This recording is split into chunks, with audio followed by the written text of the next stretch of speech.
dans les conducteurs, pour les faire monter de partout des clameurs à la gloire de notre cher Togo, et sa beauté,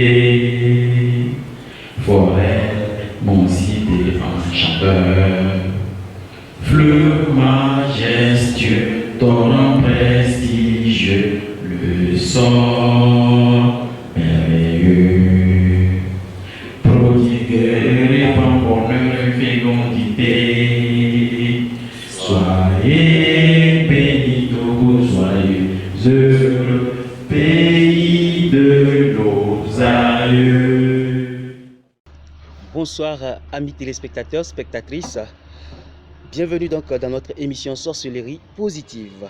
Aujourd'hui, nous allons explorer le potentiel transformateur de deux mots, l'amour, le pardon, des valeurs profondément humaines, et nous allons découvrir comment elles peuvent donc guider nos vies vers la paix intérieure et la croissance spirituelle. L'amour et le pardon sont des forces puissantes qui ont donc le pouvoir de guérir les blessures émotionnelles, de favoriser des relations harmonieuses et de nous libérer donc du fardeau, du ressentiment et de la rancœur. Dans ce numéro de notre émission Sorcellerie Positive, nous allons nous plonger donc dans ces concepts universels et en apprendre davantage sur les différentes perspectives et expériences de nos invités qui partageront donc avec nous leur sagesse, leur histoire inspirante et des outils pratiques pour cultiver l'amour et le pardon dans notre vie quotidienne. Préparez-vous donc à une émission remplie d'émotions, d'inspiration et de réflexions profondes, car nous nous aventurerons dans les méandres de l'amour et du pardon pour découvrir comment ces forces intérieures peuvent nous aider à grandir, à nous libérer et à vivre une vie plus épanouie et plus significative, je dirais. Sans plus tarder, mesdames et messieurs, allons à la découverte de nos invités et plongeons-nous donc dans cette exploration passionnante du pouvoir de l'amour et du pardon, comme le thème d'aujourd'hui l'indique, le pouvoir de l'amour et du pardon. Chers invités, bonsoir. Bonsoir. Bonsoir, monsieur Herman. Déclinez donc votre identité aux téléspectateurs. Merci beaucoup. Et moi, je suis Ramsès II. Et je suis instructeur spirituel. Et je suis aussi expert en développement personnel. Et je dirige l'école spirituelle Ambiant. Merci beaucoup. À ma droite. Je réponds au nom de M. Boukari Foudou, conseiller psychosocial. Je suis au niveau de ADESCO. Merci beaucoup à nos invités. Je le disais tantôt, le thème d'aujourd'hui, c'est le pouvoir de l'amour et du pardon. Avant toute chose, comment comprenez-vous ces concepts d'amour et de pardon, Maître Ramsès? Oui, merci beaucoup pour la question. Et le concept amour et pardon, tout de suite, quand on dit amour et à la fois pardon, on veut parler tout de suite de ce mystère-là qui donne la vie.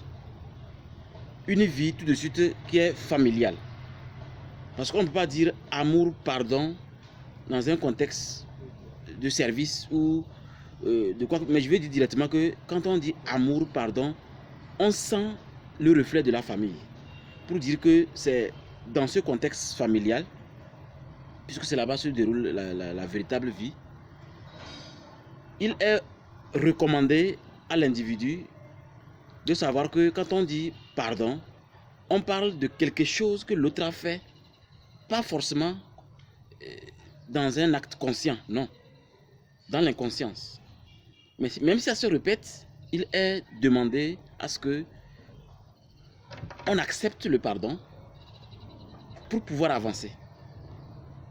Le pardon n'est pas pour le changement, non, c'est pour pouvoir avancer. Parce que ce n'est pas parce que cette erreur-là vient de se produire que ça ne va plus se produire demain.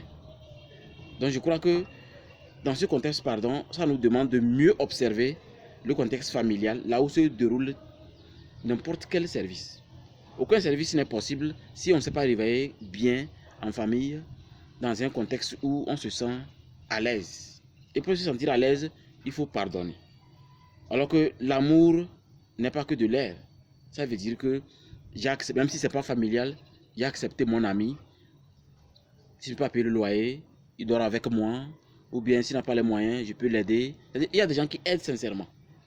Et dans ce contexte, ça montre que la personne a le désir d'aider selon ce qu'il a vécu.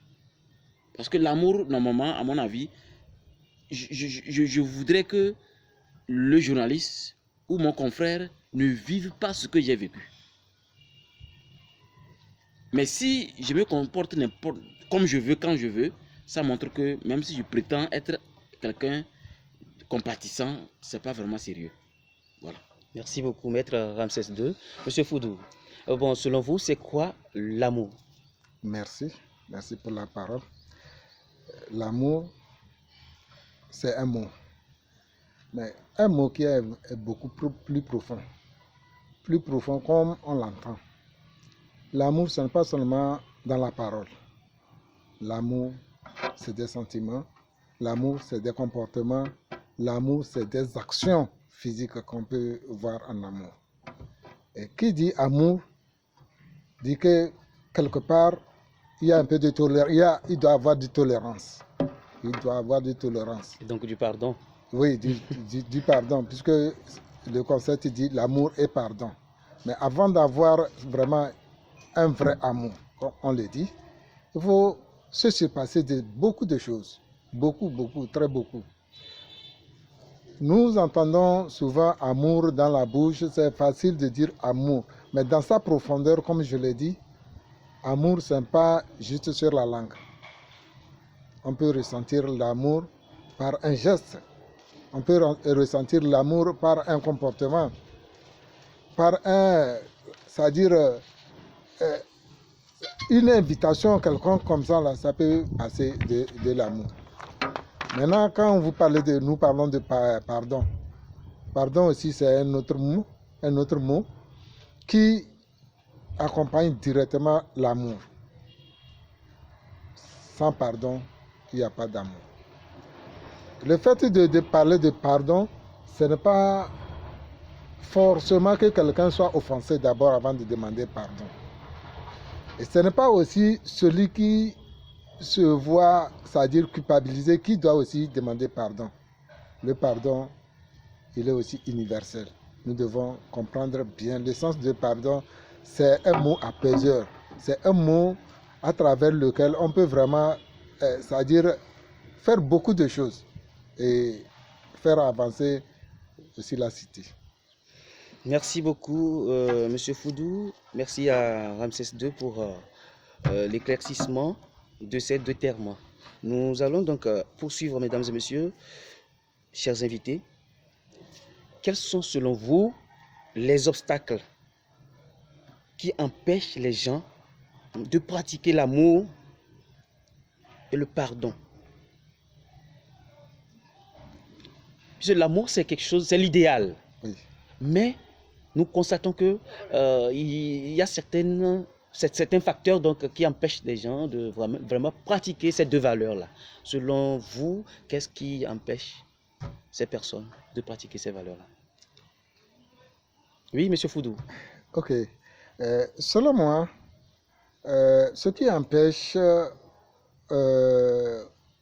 beaucoup de personnes à ne pas quand même se vanter de ce mot, c'est un peu la compréhension. D'abord, il faut la compréhension. Mais quand il n'y a pas de compréhension, je crois qu'il n'y aura pas, c'est-à-dire la place de ces deux mots-là. Il faut aussi la patience. Parce que souvent, nous avons tendance d'être un peu plus pressés. Je donne un petit exemple. Quelqu'un est en train de parler, on ne l'a pas donné le temps d'aller au bout de ses idées, on tire une conclusion. Certainement, il pourrait mal commencer, mais bien finir. Alors, s'il y a un peu de patience, qu'on le laisse le temps de s'exprimer jusqu'à aller au bout de ses idées, vous allez comprendre que c'est quelqu'un qui a commencé dans le cadre d'aller vers, c'est-à-dire un pardon, où c'est très profond, si bien que on ne peut pas tout de suite vraiment tout déballer. Hein? Avec c'est-à-dire la continuité, ça va venir. Merci beaucoup, M. Foudou. Maître Ramsès, je reviens vers vous avec la même question. Qu'est-ce qui empêche, quels sont les obstacles donc, qui empêchent les gens de pratiquer l'amour et le pardon, selon vous? Je crois que dans un premier temps, si on pouvait aussi au moins séparer ces deux choses, pour qu'au fur et à mesure on puisse bien développer. Mais je vais quand même m'aligner derrière mon confrère, parce que des fois vous allez voir qu'une personne, comme il a si bien dit, peut commencer, la personne prend la parole, et au lieu qu'on l'écoute jusqu'au bout, tout de suite, même c'est comme sur les réseaux sociaux, et ça arrive qu'on regarde une vidéo, le début de la vidéo, on passe. Alors qu'à la fin, peut-être il y a des astuces ou bien il y a une morale que vous n'avez même pas, une connaissance que vous n'avez même pas. Donc pour dire que, à mon avis, d'une façon un peu plus subtile, la faiblesse humaine fait que l'individu, quand l'individu est confronté à un choix, c'est vrai qu'il arrive que, d'une façon même scientifique, c'est prouvé, hein, quand on est confronté à un choix, il a été prouvé que le cerveau préfère le chemin le plus court, c'est-à-dire la facilité. Donc cette facilité, elle est tellement ancrée dans la jeunesse, dans certains comportements que, au lieu de patienter, cette faiblesse humaine surgit et laisse la personne commencer à vouloir même extrapoler l'autre, ne pas le laisser finir ce qu'il a dit et surtout la finalité de ses idées. Donc je crois que dans un premier temps, il faut essayer d'être au-dessus de cette faiblesse, il faut d'abord accepter l'être humain comme imparfait. Nous ne devrions prendre rien comme acquis. Quand quelqu'un, même si c'est un petit qui a la parole, il faut l'écouter. Que ce soit en famille ou dans les associations ou au service n'importe où, il faut l'écouter avec une oreille objective, avec un verre à moitié plein et non à moitié vide. Mais si vous venez vous asseoir en tant que des fois grands frères, hein, parmi les petits frères, et vous vous comportez comme si votre verre est déjà plein, vous connaissez trop, c'est justement ça qui retarde la jeunesse africaine. C'est ça qui retarde une personne qui veut vraiment réussir, mais il se rend compte qu'à un moment, il échoue toujours. C'est parce qu'à un moment, on se comporte comme si notre verre est déjà plein. Alors qu'en réalité, pour dire la vérité, sincèrement, même le plus grand calife, le plus grand imam, même le pape a un verre à moitié plein. Donc on a besoin plus d'humilité et l'acceptation de l'autre afin de profiter vraiment des vertus du pardon et du concept amour. Merci beaucoup. Sinon, j'allais le demander comment donc on peut surmonter tout ceci. Je vais parler de ces obstacles pour vraiment impliquer ces deux valeurs-là dans notre vie. Surmonter cela. Bon, je crois que j'ai un peu touché. Oui, c'est ce que je... Mais s'il faut tout de suite essayer de donner vraiment quelques clés qui permettent à l'individu de surmonter le pardon et ensuite l'amour. Alors que normalement, on pourrait même renverser pour dire que amour et pardon. Parce que amour, normalement, la définition, si on veut aller en profondeur dans la subtilité du mot amour, c'est comme ça nous oblige à accepter ce qui se passe aujourd'hui dans le monde. Des fois, on n'a pas le choix, on peut accepter. Est-ce qu'on peut dire, bon, je vais utiliser mon pouvoir pour prier, pour tuer Poutine? C'est pas possible. Il fait ce qu'il a fait, donc on accepte ce qui se passe. Ça veut dire qu'il y aura toujours un supérieur. Mais par l'amour, ça purifie notre esprit. Ça nous ouvre des portes. Et on réfléchit mieux pour s'occuper de soi-même. Parce que quand on comprend que l'amour, c'est pour soi-même, là, on se rend compte qu'en réalité, un parent qui dit à son fils, tu es maudit, ce qui ne sait pas ce qu'on appelle papa. Un vrai parent ne maudit jamais ses enfants. Moi, mon père, je me rappelle, il est toujours là. On a fait beaucoup de bavures dans l'enfance. Des fois, quand il s'énerve, il frappe, il frappe, ça me fait rire, il frappe des fois la table ou le mur. Parce que chez nous, ils disent que selon la destinée de notre arbre généalogique, on ne frappe pas avec la main comme ça, c'est pas bon. Parce qu'ils ont des... Vous savez que nos parents là, ils ont des pouvoirs traditionnels. Oui, je vois. Et ils ne maudissent jamais. Ils te disent seulement que, sache que ce que tu fais, en fait, c'est comme ce qui m'a conduit même dans la spiritualité. Que ce que tu fais te programme comme un ordinateur. Moi, je prenais ça comme de l'amusement. Que ce que je fais me programme comme un ordinateur. Donc, imaginez quelqu'un qui arrive toujours à accepter l'autre, quelles que soient ses erreurs. Il arrive à se calmer, quel que soit, même s'il a doctorat, quand il est avec quelqu'un qui a CPD, il s'adapte. Donc, cette personne, je crois qu'elle est vraiment sur le chemin de l'amour. Elle peut surmonter beaucoup d'obstacles parce que dans notre société, c'est plein. Tu veux un simple job, ce qu'on va même te dire, tu ne peux pas, ça va t'étonner. Tu veux simple relation dans une ONG, association, mais ce qu'on va te dire, ça va t'étonner. Ça montre que tout le monde a peur. J'ai toujours dit c'est la faiblesse, la peur de son poste, la peur qu'on prenne ce que j'ai, la peur, la peur, la peur. Donc ça fait que l'individu, pour surmonter, je crois, à mon avis, l'individu a besoin de calmer. C'est vrai que la peur est naturelle, hein, mais on doit faire un effort pour faire face au taureau, prendre le taureau par les cornes et apprendre à accepter les choses, mais en analysant que chaque jour est une leçon que nous devrions gagner et s'améliorer. Voilà. Merci. Tout à l'heure, dans votre parler, vous avez dit l'amour, c'est d'abord pour soi-même. Alors, comment l'amour de soi est-il lié donc à notre capacité à aimer et à pardonner les autres? Oui, parce que, en fait, l'amour est un pouvoir en réalité. Hein. C'est un pouvoir. Mais sauf que ce pouvoir, ça n'a rien à voir avec le Créateur. L'amour contient deux vibrations. Je parle en tant qu'instructeur spirituel. Hein. L'amour contient deux vibrations. La vibration Seigneur et la vibration du Créateur. Parce que ces deux concepts différents. Quand on dit Seigneur,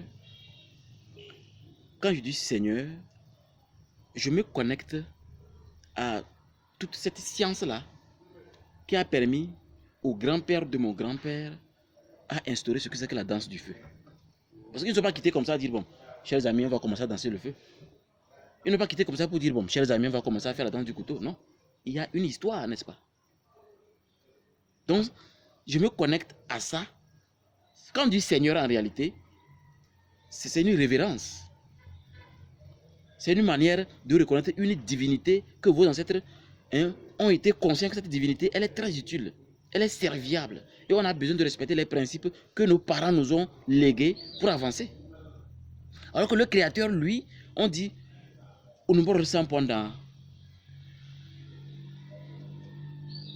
c'est-à-dire, quand un musulman dit Allah, c'est différent de quand il dit Nassau. C'est vrai qu'on n'explique pas bien les enfants, mais c'est différent. Quand un enfant dit Nassau, c'est un pouvoir même écrasant qui dépasse le temps avant que Allah n'arrive. Parce que Nassau, c'est comme si le fait qu'il est né par une magie, cette magie va agir. Attendez, Nassau, c'est parce que ça c'est dans sa langue personnelle ou bien pourquoi vous le dites comme ça? C'est justement dans sa langue. Parce que dans sa langue, la personne est encore non seulement sérieuse, elle est divine, même si elle n'est pas consciente. C'est pourquoi, quand la personne grandit et un prêtre ou un imam lui propose une prière, c'est pas facile de s'en sortir. Mais si la différence entre Nassau et Allah, ou Dieu, ou Unumbor intervient, il peut facilement s'en sortir parce que ce concept, le concept Seigneur et Nassau, ça lui donne plus de pouvoir. Donc vous comprenez que ces deux valeurs forment l'amour. Parce que l'amour c'est pour soi. C'est pour que vous soyez à l'aise pour avancer. Si vous n'aimez pas, par exemple, je dis que mon frère là, imaginez que une fois je suis allé dans son service et bon, il y a eu une situation, je lui ai manqué du respect. On a tout fait, j'ai refusé.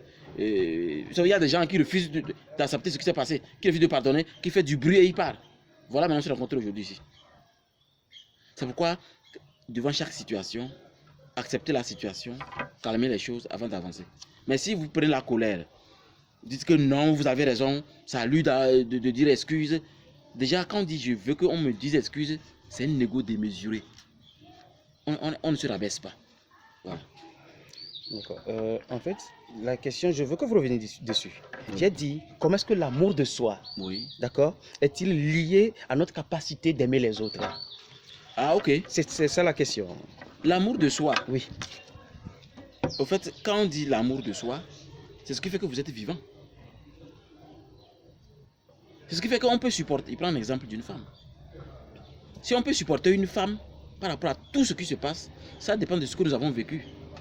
Parce qu'on vient d'un père et d'une mère.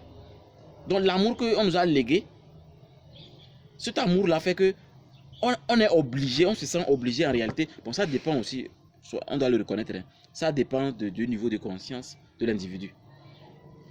Il y a des gens qui ne vont jamais accepter pardonner, ça je le sais. Mais ils ne savent pas qu'ils se toxiquent eux-mêmes.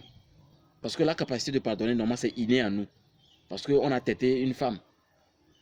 On a têté la maman. Et papa a fait beaucoup de choses pour qu'on soit là. Donc moi, je crois que c'est l'amour des parents qui est en nous, qu'on nous a donné un peu là, soit on a développé, ou d'autres ont carrément étouffé, n'arrivent pas à décider. La décision de pouvoir pardonner une personne, ou bien aller doucement avec quelqu'un ou quelqu'une, dépend de votre propre choix par rapport à ce que vous connaissez. Il y a des gens qui ne connaissent rien, mais croient qu'ils connaissent tellement. Par exemple, moi, je prends un exemple très simple. Je ne suis pas narcissique, hein, mais je m'aime tellement que quand on me manque de respect, je te dis les 4 vérités. Mais je ne vais jamais laisser qu'on se sépare sans avoir compris. On doit se comprendre. C'est de la même manière avec ma femme. Si on ne s'entend pas, à la fin on doit s'entendre parce que moi je sais que je protège quelque chose. Je protège mes enfants. Je protège mon foyer. Parce que je connais le rôle de la femme. Parce que la femme, elle n'a pas besoin de dire qu'elle déploie l'amour. Parce qu'elle est l'amour. Donc en la pardonnant malgré ce qu'elle a fait, en acceptant d'être avec elle, je puise ce pouvoir d'amour là en elle. Et j'ai l'effort d'être meilleur dans la société. Donc c'est ce contour là qu'il faut pour pouvoir pardonner les autres. Merci beaucoup. Monsieur Foudou, Oui. La même question, hein, comment l'amour de soi est-il donc lié à notre capacité à aimer et à pardonner les autres? Okay. Selon moi, l'amour, avant d'aller pardonner une personne, c'est qu'il faut quand même avoir, c'est-à-dire une pensée positive.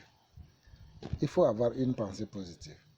Et avant d'accepter aussi une personne, il faut aussi avoir une pensée positive. Il faut apprendre, il faut vraiment apprendre à transformer des problèmes en opportunités avant de pouvoir surmonter des problèmes et aller pardonner.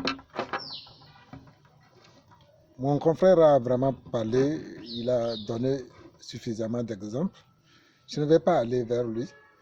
Tout le monde, selon moi, je sais que l'amour, ça grandit. Ça grandit. Tout comme vous prenez une graine, vous la mettez sur le sol, vous arrosez et peut-être petit à petit, c'est-à-dire cette graine pousse et ça devient, l'amour grandit en ce qui concerne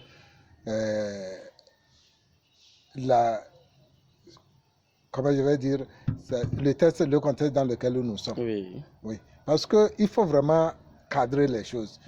Nous ne sommes pas ici pour vraiment définir des mots. C'est juste pour vraiment, c'est-à-dire expliquer comment on ressent. Comment on ressent. Ça grandit. Et je disais tantôt qu'il faut savoir transformer des problèmes en opportunités avant d'aller jusqu'au pardon. Je prends un petit exemple de 2 enfants dont l'autre a cassé le crayon de son second. C'est déjà un problème posé. Maintenant, celui qui a cassé ce crayon a des soucis. Comment je vais faire? Celui-là qu'on a cassé son crayon a aussi des soucis. On m'a vraiment abîmé ma chose. Maintenant, si celui qui a cassé reconnaît avoir, c'est-à-dire cette reconnaissance déjà, c'est-à-dire ça fait un pas vers un pardon. Et maintenant, celui qui accepte ce pardon, ça aussi, ça fait, c'est-à-dire l'amour, ça fait un pas vers l'amour. Et celui-là qui a eu son crayon cassé, s'il prend vraiment conscience, un peu de courage, un peu calmement, il va trouver que, tout à l'heure j'ai dit de pouvoir d'apprendre à transformer des problèmes en opportunités. Son crayon est divisé en deux. S'il le taille, c'est-à-dire les deux morceaux, vous allez voir qu'il va se retrouver avec 3 crayons, 3 bouts de crayon. Puisque celui-là, il a une petite gomme là-bas, il le taille, il peut l'utiliser. Celui-là qui est cassé là, il peut le tailler des deux sens là. Vous voyez qu'il a...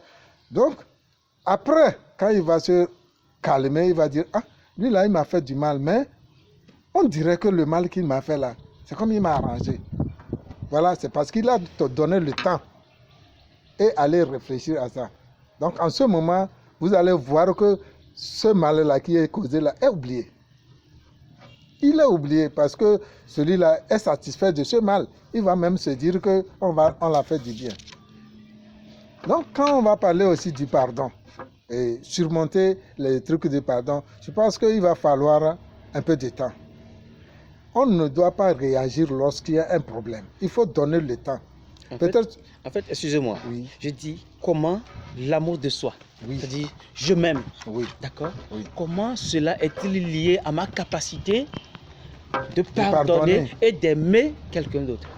Ok, c'est ça. En temps normal, on a dit aime-toi comme aime ton prochain comme l'autre.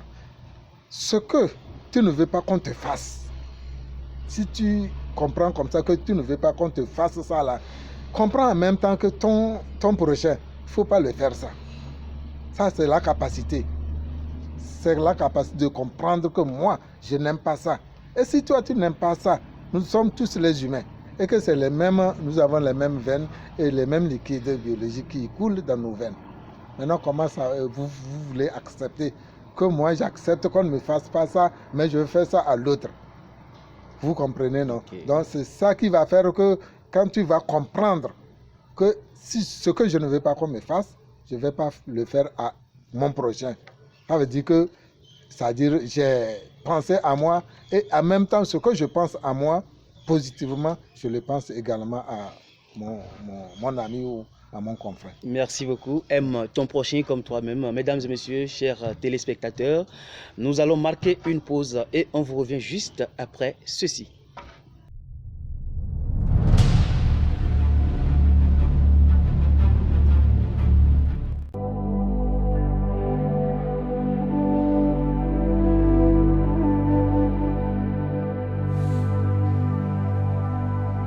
Bienvenue dans la boutique spirituelle Ambiam, une boutique qui répond à vos besoins spirituels. Le besoin d'être pur avant un événement important, le besoin d'être pur avant d'enceinte une femme, le besoin d'être pur avant de signer un projet. Vous voulez protéger votre vie contre les sorciers diaboliques? Alors, venez chez nous car nous sommes des sorciers positifs, blancs, prêts à mettre en pièces vos ennemis mortels. Nous avons beaucoup de produits, en l'occurrence la poudre du dragon qui permet de calciner le cœur de votre ennemi mortel et garantir votre prospérité. Nous sommes à Sokodé, quartier Bamabandolo, sur la route des Bassards, côté gauche, juste après l'église des Assemblées de Dieu, Temple Béthanie de Sokodé. Pour d'autres informations complémentaires, veuillez contacter le 93 14 12 78. Ensemble, grâce à Ambiam, soyons riches grâce au pouvoir de notre propre esprit.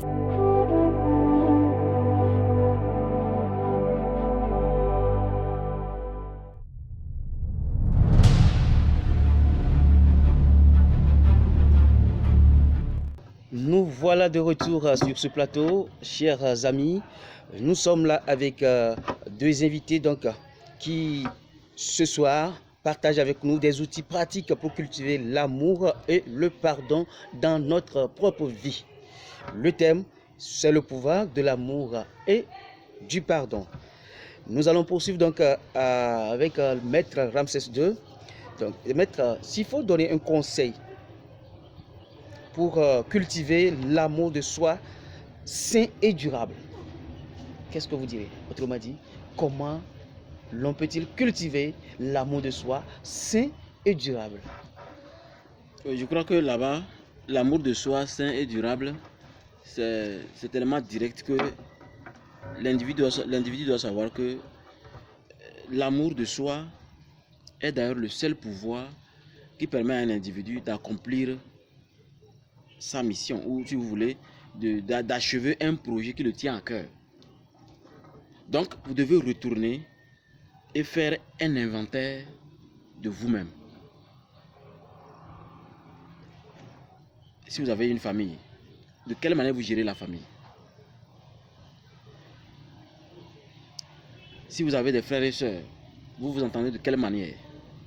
Si vos parents sont toujours en vie, il y a quel genre de communication? S'ils sont déjà décédés, il y a quel genre de... Parce que tout ceci, ça joue. Il ne faut pas confondre du fait que vous devez vous occuper de vous-même et prendre le temps, soi-disant, vous êtes compatissant, donc du coup, vous vous occupez des frères, petites sœurs, et les enfants souffrent. Pour que chacun comprenne que la famille est importante, je prends l'exemple de la famille, pour que chacun puisse faire les analogies à la fin, pour prendre famille comme par exemple entreprise de menuiserie ou mécanique. Prenons la famille. L'homme est le pilier de la maison. Nous le savons. Et quand on dit pilier de la maison, c'est pour dire juste à la femme que elle doit se calmer devant les choix de son mari. C'est vrai que elles ont une manière d'être, des fois directe, des fois sournoise. Ça fait partie de la vie de l'homme, parce que l'homme aime des défis. L'homme aime sentir qu'il y a un défi qu'il est confronté. Et c'est ce qui fait qu'il se bat. D'ailleurs, c'est la seule chose qui fait que l'homme se bat et finit par réussir. Mais la femme doit savoir que, je l'ai toujours dit, hein, en famille, celle qui perd en réalité, du point de vue de la société, celle qui perd, c'est la femme. Je vous explique. Imaginez que votre femme dit, non, il ne prend pas troisième femme. Elle continue, non, ne prend pas troisième femme. Non, ne prend pas troisième femme. Et il y a toujours des disputes comme ça, comme ça. À un moment, vous avez laissé tomber la troisième femme. Et vous avez les deux femmes. Mais les choses ne se résolvent pas toujours. Il y a toujours des problèmes. Parce que la femme, elle a des idées des fois, je dis des fois courtes. Parce qu'elle ne voit pas plus loin. Elle veut tout de suite une résolution. Mais elle a ignoré que si l'homme est fatigué du comportement de la femme, l'homme finira par être secrètement marié ailleurs. Du coup, l'argent qu'il fallait amener en famille ne vient plus comme il se doit. Ce serait mietté. Ce serait mietté. Les enfants vont commencer, on sent une petite souffrance, ça ne va pas, il y a des factures des fois qui ne sont pas réglées. Et à un moment, les disputes s'augmentent. Jusqu'à ce que l'homme est fatigué, l'homme a dit, bon, il faut divorce parce que non, je suis fatigué. Et imaginez que le divorce là a eu lieu. Et selon la justice togolaise, bon, je ne sais pas si c'est partout, il faut minimum 7 ans pour que l'enfant puisse quitter la maman. Voilà que les enfants n'ont pas encore 7 ans. Et il y a 2 enfants. 6 ans et peut-être 3 ans. Donc la justice dit, bon, dans ce cas, madame, les enfants ont besoin de votre affection. Les enfants doivent avoir 7 ans avant de rejoindre le monsieur. Tu gardes les enfants. Le monsieur va essayer de voir, bon monsieur, vous gagnez combien? Il dit au juge. Le juge dit, ok d'accord, si tu gagnes tel, on divise par 3, le 1 tiers tu donnes à la dame pour les soins des enfants, tout. Et l'homme, la femme va remarquer que l'homme a toujours donné le 1 tiers que le juge a dit. Mais l'homme n'est plus là. Elle va commencer à maigrir. Elle va commencer à avoir toutes les idées possibles. Donc, imaginons que ça ne s'est pas produit ainsi, mais c'est elle qui est partie. Elle va aller quelque part voir la même chose parce que il est inutile de quitter un homme qui t'a trahi pour aller vers un homme qui va prendre plusieurs femmes. C'est pour dire que celle qui est impactée le plus, quand la femme change, premier homme, deuxième homme, troisième homme, elle devient difficile dans la société. On l'étiquette comme une femme qui n'est pas vivable. Oui. Mais l'homme peut changer comme il veut, la société s'en fout. C'est la société du 21e siècle, on n'a pas le choix. Donc c'est pour dire qu'il y a des choses qui nous obligent, que chacun se calme. Ça s'appelle rapport de force. Le rapport de force au foyer est clair. La femme peut être diplômée ou peut être ménagère, elle ne doit jamais vouloir orienter l'homme. Je l'ai toujours dit, hein, il arrive qu'au début de la jeunesse, en classe on s'est vu, après on a abandonné, on fait des petits miettes, donc on parle bien. Attention, l'homme ne doit pas trop parler à la femme de ses problèmes.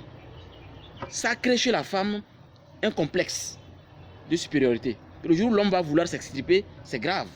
Ça va être très dur. Donc, imaginez cela et comparez à une entreprise.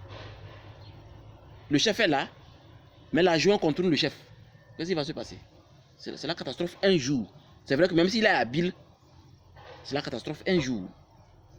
Donc, je crois que on doit faire attention sur le concept de soi-même. Parce que c'est au-dedans de nous. C'est en travaillant sur nous-mêmes, en développant nos capacités à bien cerner nos émotions, nos 4 différentes émotions et tempéraments, que nous allons finir par accepter que voici la réalité, mais voici ce qui nous oblige à être ensemble. L'amour d'accepter l'autre. Mais attention, c'est pas parce que on s'aime qu'on est de la même, on est même. Peut-être que moi je sais faire les tables, mais toi tu ne sais faire que des tabourets. Donc je crois que si on voit les choses ainsi dans la société, les choses vont se calmer. Mais sauf que la plupart des personnes se comportent comme les femmes. Comment ça? C'est-à-dire comme la femme a fait au début du foyer. Et malheureusement, voici les choses sont produites. Et celles-là, les femmes qui font ça, à la fin se rendent compte toujours qu'elles ne gagnent rien en fin de compte. Jusqu'à ce que tu acceptes que l'homme fasse ce qu'il a à faire. Parce que quand l'homme a beaucoup de responsabilités, il travaille beaucoup. Oui. Il ne va pas se réveiller mais à 8 heures. Il y a des hommes qui se réveillent déjà à 4 heures, 5 heures. D'autres se réveillent à 8 heures, 9 heures. Ça dépend de chacun, de son travail. Mais si vous voulez orienter l'homme, le diable qui est dans la femme, parce que la femme est l'image parfaite du diable. Le diable en réalité n'est pas le mal, hein. C'est la polarité de l'obscurité, de la lumière. La femme est là pour obliger l'homme à être meilleur. C'est pourquoi c'est ce monsieur-là qui s'aime. L'homme qui s'aime, qui a découvert ses potentialités, ses capacités à analyser et à accepter l'évidence. C'est ce monsieur-là qui pourra construire la famille et donc entreprise. Voilà. Merci beaucoup. Monsieur Foudou, si vous n'avez rien à dire par rapport à ça, oui, je vais dire un mot, je vais placer mon mot. Comment l'amour en soi peut lier à un comportement, En fait, un conseil, quel conseil donneriez-vous donc pour cultiver un amour de soi sain et durable? Ok. Le petit conseil que j'ai, je pense que quand nous parlons de l'amour, l'amour, ce n'est pas, je dis ça et je vais répéter, ce n'est pas la parole. C'est ce que l'homme est. Et c'est en soi, c'est en soi. Vous voyez, il y a quelque chose que l'homme ressent. Et c'est ce que l'homme ressent qui ressort et que vous voyez. Quand vous voyez quelqu'un agir mal, il faut savoir que ce n'est pas superficiel. C'est venu au fin fond de lui. Ce mal-là, c'est au fin fond. Maintenant, si vous voyez quelqu'un agir bien, c'est que son corps aussi, c'est depuis là-bas que des bonnes choses ont poussé. Et puis, ça l'a amené à faire ça. Donc, ce que moi je conseille, comme vous avez parlé de conseils, c'est juste demander à nous tous, les citoyens, d'être d'abord patients. En gros, j'ai dit ça quelque part pour dire que dans nos prises de décision, nous devons quand même prendre un peu du temps. Un peu du temps. Il ne faut pas se précipiter dans la prise de décision. Ça peut quand même nous amener à mal vraiment réagir. Et aussi, s'il y a un souci, je pense qu'il faut donner un peu le temps à celui-là qui a le souci de peut-être digérer ce souci avant de vouloir venir régler. Ça fait partie de l'amour. Parce que quand quelqu'un a eu un problème tout à l'heure, là, il n'a même pas encore digéré ce problème. C'est bien que tu viens en bonne condition de le calmer, mais je pense qu'il ne va pas se calmer. Il faut le laisser un petit temps. Je dis bien un petit temps pour qu'il digère ce qui lui est arrivé. Et en ce moment, vous venez en appui et bon, vous ressentez quand même. Il faut toujours partager, si c'est des bonnes choses, quand on dit amour là. Bon, quelque part, monsieur a dit ça, un amour c'est quelqu'un qu'on ressent, c'est-à-dire une affection, c'est quelqu'un avec qui on peut partager des bonnes choses et même des mauvaises choses. Un vrai amour, ce n'est pas de choisir des bons moments et aller vers la personne. Et quand la personne a des difficultés, là, c'est en ce moment il faut vraiment s'écarter ou prendre des distances. Ça, on ne parle pas là-bas de l'amour. En fait, si ici la question parle de comment cultiver un amour de soi sain et durable, ça veut dire qu'il y a l'amour de soi négatif, qui n'est pas sain. Oui. En fait, ça veut dire, par exemple, on peut prendre le cas de quelqu'un qui est dans la société et qui pense qu'il est supérieur aux autres. C'est-à-dire qu'il s'aime en tant et il veut que partout où il est, que que ce soit lui, qu'on parle de lui. Vous voyez que ça, c'est de l'amour de soi très, très négatif et qui n'est pas sain. Oui. C'est Et ce que ça- je dis. et C'est ce ce que je dis. C'est ce que j'explique. c'est ce qu'il a expliqué. Ce que l'homme fait, c'est Mais- comment l'homme réagit là. Ça ne vient pas de lui. C'est au fin fond. Voilà. Vous voyez, non, c'est pourquoi j'ai dit, quand quelqu'un vraiment s'aime, c'est qu'il va aimer l'autre. Maintenant, quand vous voyez que quelqu'un n'aime pas l'autre, il faut vraiment se poser la question, est-ce que lui-même, il s'aime? Vous voyez, le partage, l'amour, ça se partage. L'homme ne donne que ce qu'il a. Si je viens te donner l'amour, c'est parce que j'en ai. Si je n'ai pas d'amour, je ne peux pas te le donner. En fait, ici, la chose c'est quoi? C'est que l'homme qui peut-être a l'amour de soi, Oui. et lui, il se dit c'est bon, d'accord? Il se dit c'est sain et c'est bon. Oui. Mais, vous qui êtes des parents, vous qui savez, vous qui avez fait l'expérience, vous savez que peut-être que la manière dont telle personne se prend, Oui. il est fier de lui-même. C'est un peu, je peux dire, de l'orgueil, par exemple, excusez un peu le mot, mais ça a un petit lien avec, c'est un petit lien donc avec l'orgueil. Oui. Maintenant, pour que cette personne sache que sa manière de vivre, ou bien l'amour de soi qu'il a est mauvais, comment vous pouvez donc l'amener à cultiver ce qui est sain? Parce qu'il faut d'abord que la personne se dise que je sais que cet amour de moi, que la personne arrive à cerner comprendre que que- son amour de soi là est négatif avant de pouvoir vraiment créer, développer donc celui sain ou durable que vous êtes en train de vouloir Oui. nous donner comme conseil. Oui. Ce que vous dites là, je vous comprends. Je suis aussi Dans la même... dans la même lignée. D'accord, allons-y. Je suis aussi dans la même lignée. Parce que quelqu'un, tout à l'heure, a parlé de arrogance. Quand on prend quelqu'un qui est arrogant, vous pensez que c'est dans son arrogance que vous pouvez le ramener facilement? C'est qu'il faut vraiment mener des actions. Il faut vraiment, c'est-à-dire, il faut vraiment un travail autour de cette personne, avec des exemples par là, avec des petits trucs que vous allez faire. Lui-même, c'est lui-même qui va se corriger en ce fait. Oui. C'est lui-même qui va se corriger. Si vraiment lui, il est né comme ça, hein, c'est lui-même qui va se corriger. Mais dire que vous allez corriger quelqu'un dans son arrogance, moi je vois que vous allez vraiment prendre beaucoup de temps, ça ne va pas changer. Plutôt que vous allez quand même accentuer son arrogance, excusez-moi. Parce que la personne déjà s'est mise en dessus de tout le monde. Mhm. Tout ce que toi tu vas venir avec, tu vas l'amener, que ça soit bon ou mauvais, là, c'est sa parole qui compte.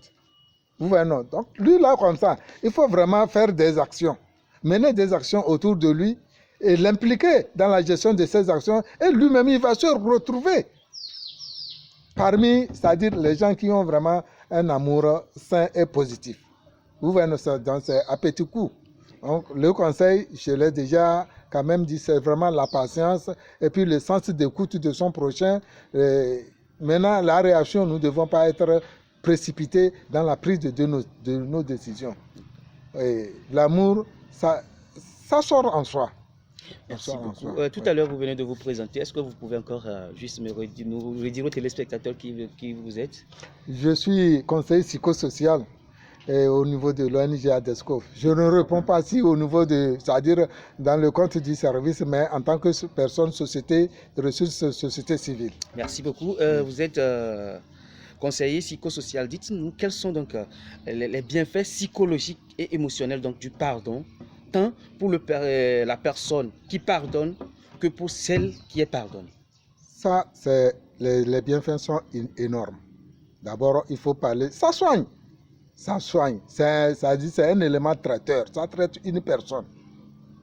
Quelqu'un qui a des problèmes, des ennuis, des inquiétudes. Quand il trouve la solution à ces inquiétudes, vous allez voir qu'il est soulagé. C'est comme on a soulevé un fardeau sur lui. Donc, il se sent libéré. Qui se sent libéré se sent vraiment, c'est-à-dire à l'aise. Et il retrouve sa santé, ces sensations qu'il avait déjà, c'est-à-dire perdues, il revient. La confiance en soi, la confiance de vivre, c'est-à-dire le courage de poursuivre ses activités vont revenir. Ou bien ses actions. Ou bien, quand quelqu'un ne retrouve pas un pardon, hein, un pardon, vous allez voir qu'il est vraiment, c'est-à-dire, il a toujours des problèmes. Au jour, le problème s'ajoute. Mais le jour où il va retrouver un pardon. Et le pardon, ça ne se fait pas juste par la parole aussi, le comportement, un acte. Parce que quand quelqu'un reconnaît déjà que bon, voilà, l'acte que je viens de poser, donc, la manière dont la personne va ressentir la chose, ça réconforte en même temps le côté opposé. Vous voyez, donc ça libère, ça guérit, ça donne vraiment la santé. Le pardon et l'amour, surtout le pardon, il donne vraiment la santé. Et c'est quand on a vraiment la santé qu'on va parler de l'amour. Merci beaucoup. Merci. Alors, Maître Ramsès, la même question vous revient. Quels sont donc les bienfaits psychologiques et émotionnels donc, du pardon, tant pour la personne qui le fait, c'est-à-dire qui demande pardon, et que pour celle qui est pardonnée? Oui, les bienfaits psychologiques, en tant qu'instructeur spirituel, moi je dirais plutôt que il faudrait que l'individu sache que c'est d'abord très important de pouvoir pardonner. Parce que c'est à partir de là que vous allez sentir vraiment le rôle de l'amour que vous avez pour vous-même. L'amour que vous avez pour vous-même, chaque individu a envie de laisser une parcelle de cet amour-là dans ses enfants avant de partir. C'est la raison pour laquelle il faut que l'individu se concentre sur ce qu'il ne voit pas. Un exemple. Imaginez que je suis face à une situation où je dois forcément avoir un résultat. Et dans ce processus, une situation s'est produite. Et je suis tombé dans le coma. Voilà maintenant, mes enfants, on les informe que c'est comme ça. Votre papa n'est plus. Et lors des funérailles, lors du fameux discours de l'individu qui est couché dans son cercueil. On parle de l'oraison funèbre. L'oraison funèbre, voilà, le terme ça. Et bizarrement, je me suis retrouvé parmi les gens. Je dis bizarrement, hein, Oui. parce que selon l'idée collective, c'est bizarrement. Mais en réalité, chaque individu est présent à ses funérailles. Maintenant, j'écoute ce qu'on dit sur moi. Parce que je ne peux plus parler. Oui. Un membre de mon association parle. Un membre de mon ONG parle. Un membre de mon service parle. Ton église. Mon église parle. De ma mosquée parle. Quelqu'un d'important parle. Et un enfant le plus âgé, puisque mon enfant le plus âgé avait fait ce PD, et il prend la dernière parole pour expliquer sur lui ce que c'est que papa et ce que papa a fait. Imaginez que tout ce qu'ils ont dit là, ça ne me plaît pas. Ce n'est pas ce que je voulais. Je peux changer? Non, je suis déjà parti. Déjà dit. C'est pourquoi c'est de notre vivant qu'on doit préparer ce qui doit être dit. On ne sera plus là. C'est pourquoi il faut accepter de se sacrifier et de pardonner pour que les autres soient étonnés que tu as pu pardonner l'impardonnable.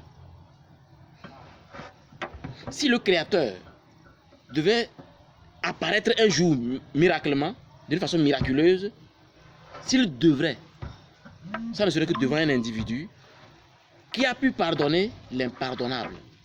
Donc que chaque individu, chaque personne, les jeunes surtout, vous qui nous écoutez, vous voulez réussir votre vie, sachez que chacun a quelque chose à laisser.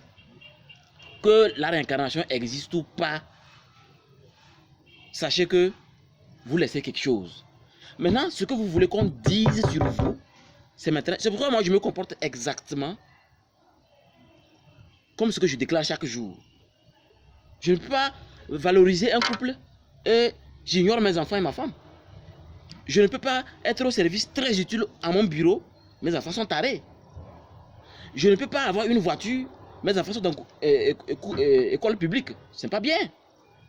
Je ne peux pas, chaque jour je prends une bière, même si j'ai vélo, chaque jour je prends une bière et le sac de mon enfant, c'est le sac du riz qu'il amène à l'école. C'est pas bien. Ça montre que l'individu n'est pas conscient de ce que c'est que l'amour de soi. C'est une parcelle que nous avons récupérée depuis le grand-père de notre père, et que nous devons transmettre à nos enfants, qui vont un jour dire, papa, voici ce que papa, voici ce que papa. Mais si vous avez ignoré ça, je vous le rappelle aujourd'hui.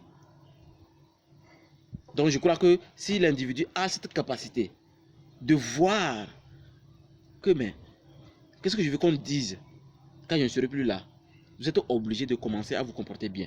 Parce que la plupart ignorent cette dimension. Et partout où ces personnes passent, c'est le chaos. Que ce soit l'homme ou la femme, partout où ces personnes passent, c'est le chaos. Mais moi, j'aime agir comme je le dis. Je ne peux pas dire que voici comment il faut se comporter. Et l'éducation là, je ne la donne pas à mes enfants. Je ne conseille pas à ma femme. Pour moi, ma femme, c'est une déesse. À la maison, moi, je l'appelle déesse. Parce que je sais que ce qui a créé ce monde dans lequel nous sommes, ce n'est pas forcément un homme barbu. Mais peut-être un homme barbu avec une femme barbue. D'accord. Voilà. Ok, vous avez parlé de pardonner l'impardonnable tout à l'heure. Oui. Alors, la question là vous revient. Dites-moi, dans les situations où le pardon semble difficile, voire impossible. Prenons l'exemple de, par exemple, on dit quelqu'un a tué ton enfant. La personne l'a reconnu et l'a avoué.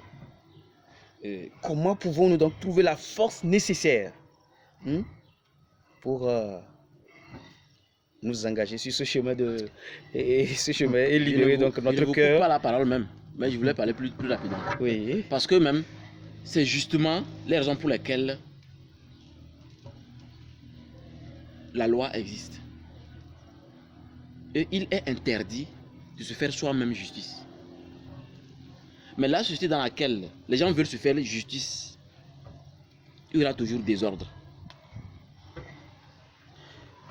Quand on fait le deuil, vous savez comment on fait le deuil? Quand un psychologue vous accompagne, on vous apprend à accepter que ça fait partie de la vie.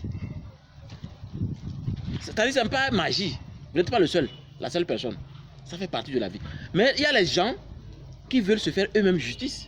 Mais quand on dit justice, les gens croient que c'est papier signé, l'avocat dit non, c'est pas ça. C'est sous l'effet de la douleur Vous voyez, oui, l'enfant que tu as pris le temps d'éduquer, peut-être comme nous le disons, tu espères quelque chose de cet enfant, voilà que ton espoir est rentré dans l'eau. J'y arrive. Je vous explique ce qui fait que le parent se venge et lui-même va à la tombe. Maintenant, la famille est où? La famille a disparu. C'est-à-dire, il faut prendre la part des choses pour avoir l'évidence. Vous voyez, moi j'ai un concept. Le hasard n'existe pas. Donc, tout ce qui arrive est déjà... Même mon frère, moi je ne l'ai jamais vu. Mais pourtant, j'ai habité à côté d'Adesco. Mais son visage me dit quelque chose parce que ma femme a fait consultation là-bas. On va là-bas des fois quand l'enfant est malade. Je sais que je l'ai déjà vu, mais on ne s'est jamais vu. Ce visage me dit quelque chose. Donc je m'adapte déjà. Moi je m'adapte à tout. Le hasard n'existe jamais. Tout ce qui se produit a une raison. Si on tue mon enfant aujourd'hui, moi je l'ai toujours dit, si mon enfant meurt aujourd'hui, je fais mon deuil. Mais je préfère que, quels que soient les pouvoirs qui existent, au nom de ma mère qui est déjà sous terre, et de tous mes ancêtres, je préfère que mes enfants m'enterrent avant de mourir. C'est la vraie bénédiction. Mais quand vous enterrez vos enfants, c'est la malédiction. Donc c'est pour vous dire que, quand quelqu'un tue votre enfant, d'abord il faut voir de quelle manière ça s'est passé. Est-ce que c'est mystique, ou la justice voit clair que soit tamponné, ou bien il sera tiré, ou bien la personne... Parce que ça dépend de quelle mort. Oui. Parce que la mort, c'est pas seulement le mot. Ici, quelle qu'en soit la circonstance qui a créé, c'est-à-dire la manière dont la personne... Voilà, maintenant, si vous prenez le concept, quelle qu'en soit la circonstance, prenez clairement que la personne a besoin de payer de ce qui s'est passé. Mais ce n'est pas à vous de le faire payer. Je vais vous expliquer pourquoi. Si c'est vous-même qui le faites payer, vous allez le regretter. Avant de quitter la terre, vous allez le regretter. Je vous dis, parce que tout ce qu'on fait, il y a quelque chose qui nous est, il y a une rétribution. La personne va payer de ce que la personne a fait. Mais vous-même, vous pouvez aussi faire de sorte que la personne puisse payer. Mais pas vous venger vous-même. Okay. Amener la personne à la justice, ce n'est pas la vengeance. Ok, maintenant, comment se surpasser jusqu'à laisser, ne pas toucher cette personne, ne pas lui faire du mal, ne pas rendre le coup et faire appel à la justice. Comment arriver à se dominer, à se surpasser pour le faire? D'abord, imaginons que ça s'est produit. Quand ça se produit, il faut d'abord voir de quelle manière la situation est arrivée. Chaque jour est une leçon. Si vous acceptez que... Je prends un exemple très simple. Hein. Moi, j'aime les exemples pour que les gens comprennent. Prenez une femme au foyer. Parce que la femme est le centre de tout. Hein. Si ici est jolie parce qu'on a besoin d'assouvir au désir des femmes. Imaginez une femme au foyer qui a dit non, ne prends pas deuxième femme. Ça ne va pas aller. J'ai quitté les bancs. J'ai abandonné ceci. Je suis ça avec toi. Maintenant que tu as de l'argent, tu commences à avoir des maîtresses. Elle dit non. Son papa vient, il dit non. Sa mère vient, elle dit non. Son papa vient, elle dit non. Votre prêtre, il dit non. Imam arrive, elle dit non. Ok. Tout le monde a laissé tomber. Et entre au foyer, l'homme essaie de faire table rase, se calmer. Mais vous savez que l'homme, quand l'homme voit quelque chose qu'il a besoin, il arrive à l'avoir toujours. Hein. Quand l'homme voit une femme qu'il a besoin, il doit la goûter pour se calmer. Mais si toi, femme, tu continues de bloquer l'homme dans ce sens, tu vas te créer beaucoup de problèmes. L'homme est prêt à garder sa vie pour que ses enfants meurent. Mais ce n'est pas dans un document. Mais je vous le dis sincèrement parce que, en tant qu'instructeur spirituel, l'homme ne va jamais sacrifier sa vie.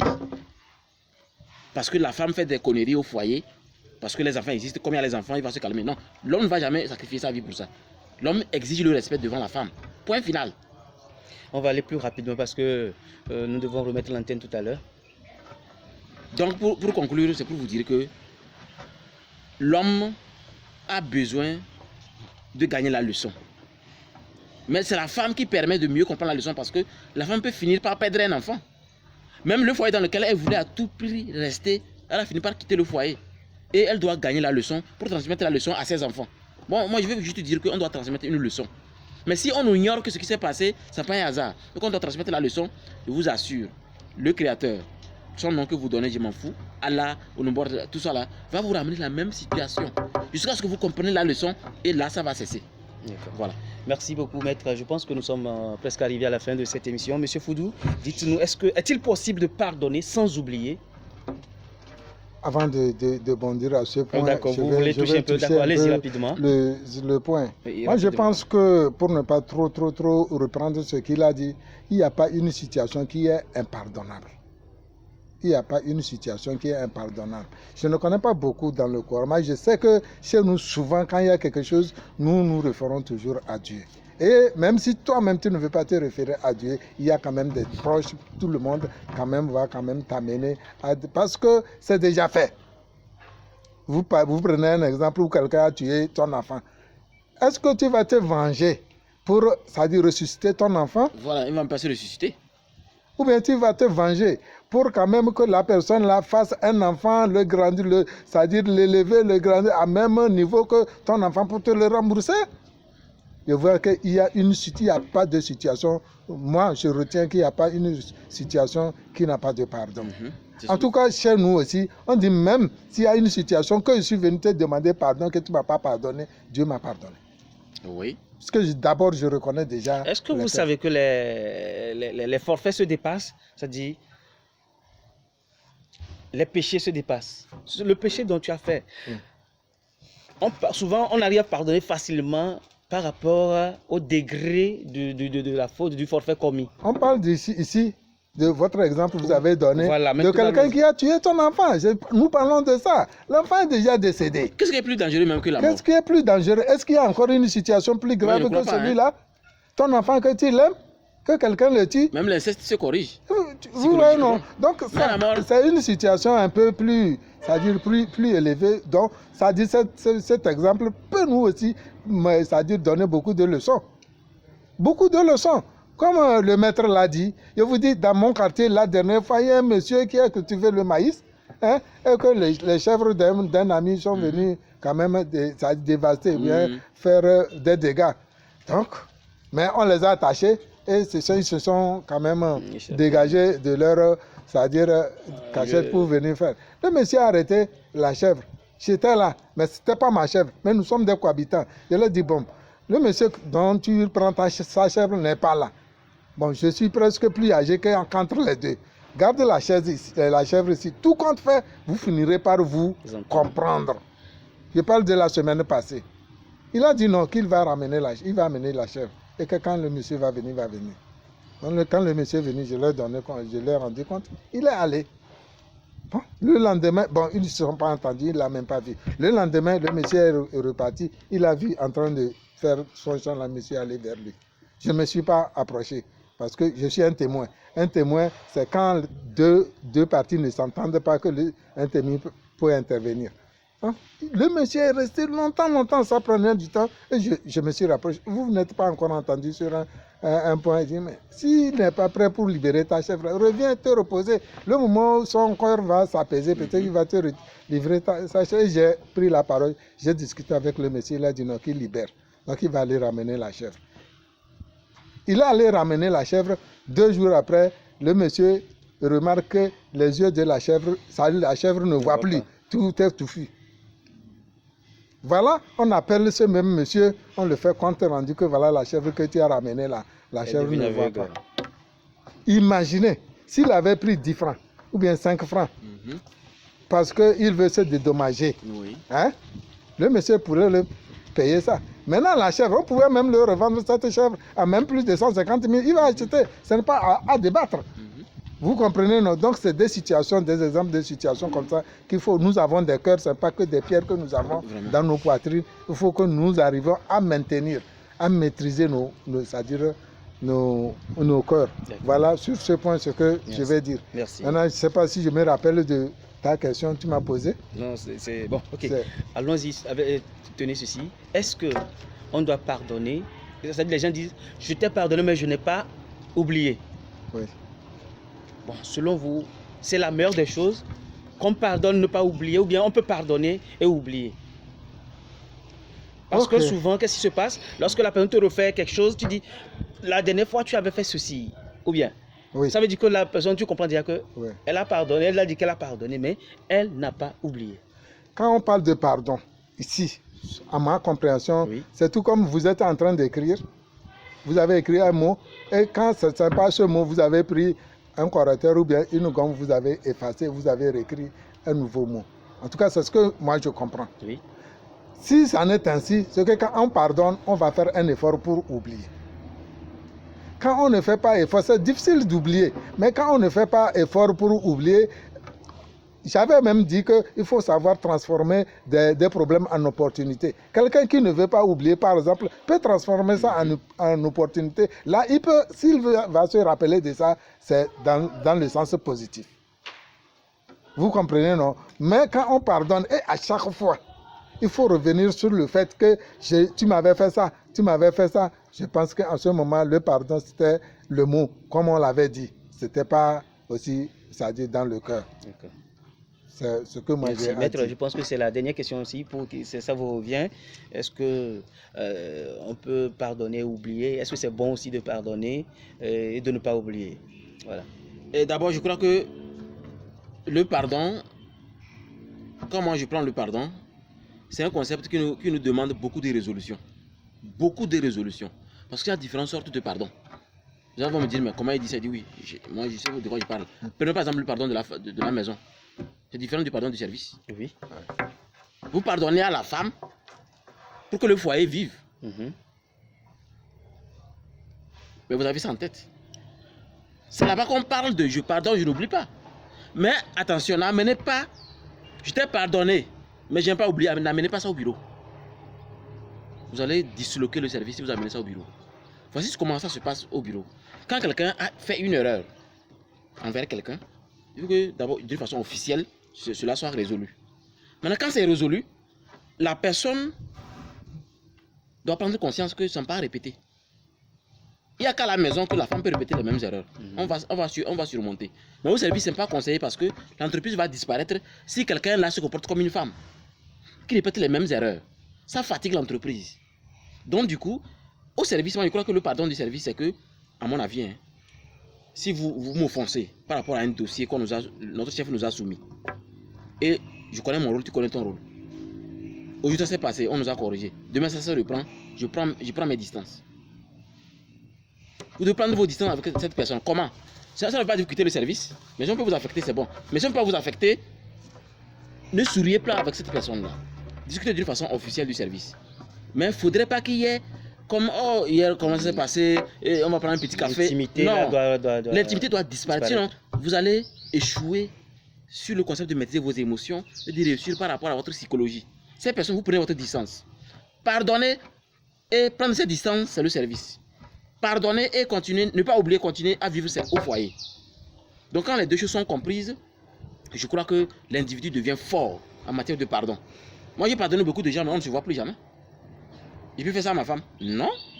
Pour ma femme, je pardonne. Vous savez que la femme, chaque jour, il y a que je dois pardonner. Non. D'accord. Mais le service, attention. Merci beaucoup, maître. Et je pense que donc nous sommes arrivés à la fin de cette émission. Votre mot de fin, vous gardez en même temps la parole. Oui, si je devais donner un mot de fin, je voulais juste parler aux habitants du 21e siècle.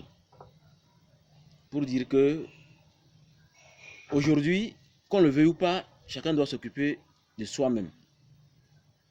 Mais avant de s'occuper de soi-même, sachez que nous sommes interconnectés. Aucun individu sur Terre ne peut réussir vraiment quelque chose de concret seul. Ce n'est pas possible. Peut-être une réussite, mais éphémère. Mais quand vous voulez vraiment impacter votre service, ou le pays, ou l'Afrique, vous devez d'abord impacter votre famille. Vous imaginez, monsieur Herman, chaque fois que mon fils me voit à la télé, et des fois sur TikTok, quand il s'amuse, il prend les cailloux et il parle. Donc il veut faire comme son papa. Voilà. Alors que moi, je ne suis l'image que de mon papa, qui me parlait trop en énigme. Donc pour vous dire tout simplement que nous avons plus à faire sur nous-mêmes. Ce que nous on appelle dans notre jargon spirituel, le point vers la périphérie. C'est ça la vraie magie. C'est ça la véritable réussite. Je vous remercie. Merci beaucoup. Monsieur Fodou, votre mot de fin, s'il vous plaît. Bon, merci beaucoup pour mon mot de fin. Je pense que je vais laisser des conseils. Des conseils. Nous sommes en train de vivre ce que nos parents nous ont légué. Il faut que la jeunesse d'aujourd'hui se conscientise un peu plus. Et quand nous parlons par rapport au concept dont nous avons parlé, amour et pardon, il faut que nos jeunes d'aujourd'hui apprennent vraiment à se comporter en responsable. Ils n'ont qu'à se comporter en responsable. C'est-à-dire apprendre à pardonner, apprendre vraiment à s'aimer, apprendre à apprendre beaucoup de choses de soi, et que la vie c'est une complémentarité. C'est une roue qui tourne. Cette roue, qu'il soit négatif ou positif, vous allez vous retrouver là-bas. Quand vous prenez la chaîne d'une moto par exemple, hein, dès que vous enlevez un pignon à la chaîne, toute la chaîne ne fonctionne pas. Donc il n'y a personne ici qui est inutile. Nous tous, nous sommes utiles. Nous devons vraiment faire valoir notre présence sur cette terre. Et à partir de là, nous allons vraiment construire une cité vraiment apaisée, une cité vraiment épanouie et une cité vraiment que les autres vont vraiment penser que c'est bon. Et voilà, nous arrivons donc à la fin de cette émission sur le pouvoir de l'amour et du pardon. Nous espérons donc que cette exploration des profondeurs de ces valeurs essentielles vous a donc inspiré et vous a donné matière à réflexion. Voilà, n'oubliez pas donc que l'amour et le pardon sont des forces puissantes qui peuvent transformer nos vies et celles des autres.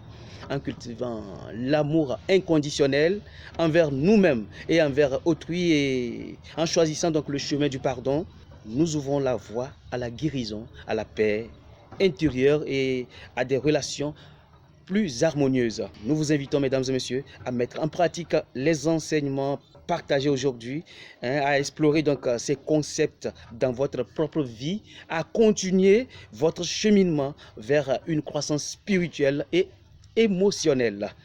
Nous vous remercions donc d'avoir été des nôtres dans cette émission. Restez ouverts à l'amour, prêts à pardonner et à répandre donc ces énergies positives dans le monde qui nous entoure. Nous vous donnons donc rendez-vous à la prochaine émission pour une nouvelle exploration passionnante d'un nouveau thème spirituel inspirant. Prenez soin de vous et que l'amour et le pardon vous accompagnent toujours. Au revoir. Bye bye. Au revoir.